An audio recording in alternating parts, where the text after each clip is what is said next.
ലോക ചരിത്രത്തെ മാറ്റിമറിച്ച ഏറ്റവും വലിയ സ്നേഹബലിയാണല്ലോ കാൽവരിയിലെ കുരിശുമരണം. സഹനത്തിൻ്റെയും കരുണയുടെയും ഒരു സംഗമഭൂമിയാണ് കുരിശ്. ആ വലിയ രഹസ്യത്തെക്കുറിച്ച് നമുക്ക് ചുരുക്കമായി ചിന്തിക്കാം. സഹനം, സ്നേഹത്തിൻ്റെ പൂർത്തീകരണം. കുരിശ് എന്നത് കേവലം ഒരു തടിക്കഷ്ണമല്ല, മറിച്ച് സഹനത്തിലൂടെയുള്ള വിമോചനത്തിൻ്റെ അടയാളമാണ്.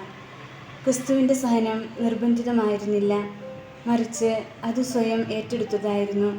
തൻ്റെ ജനത്തോടുള്ള അതിരറ്റ സ്നേഹത്തെ പ്രതി വേദനകളെ പുഞ്ചിരിയോടെ സ്വീകരിച്ച ഒരു ദൈവത്തെയാണ് നാം കുരിശിൽ കാണുന്നത്.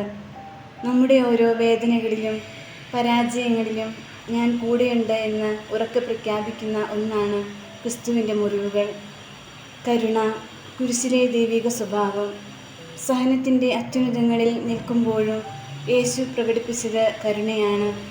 തന്നെ ക്രൂശിക്കുന്നവർക്കായി, പിതാവേ, ഇവർ ചെയ്യുന്നതെന്തെന്ന് ഇവർ അറിയുന്നില്ല, ഇവരോട് ക്ഷമിക്കണമേ എന്ന് പ്രാർത്ഥിച്ചപ്പോൾ കരുണയുടെ പുതിയൊരു പാഠമാണ് ലോകത്തിന് ലഭിച്ചത്. തൻ്റെ കൂടെ ക്രൂശിക്കപ്പെട്ട കള്ളന് സ്വർഗം വാഗ്ദാനം ചെയ്തുകൊണ്ട് പാപിയെ വെറുക്കാതെ സ്നേഹിക്കുന്ന ദൈവത്തിൻ്റെ കരുണാർദ്രമായ മുഖം കുരിശിൽ വെളിപ്പെട്ടു. നമ്മുടെ ജീവിതത്തിലെ കുരിശുകളെ ഭാരമായി കാണാതെ മറ്റുള്ളവരോട് കരുണ കാണിക്കാനുള്ള അവസരങ്ങളായി നമുക്ക് മാറ്റാം.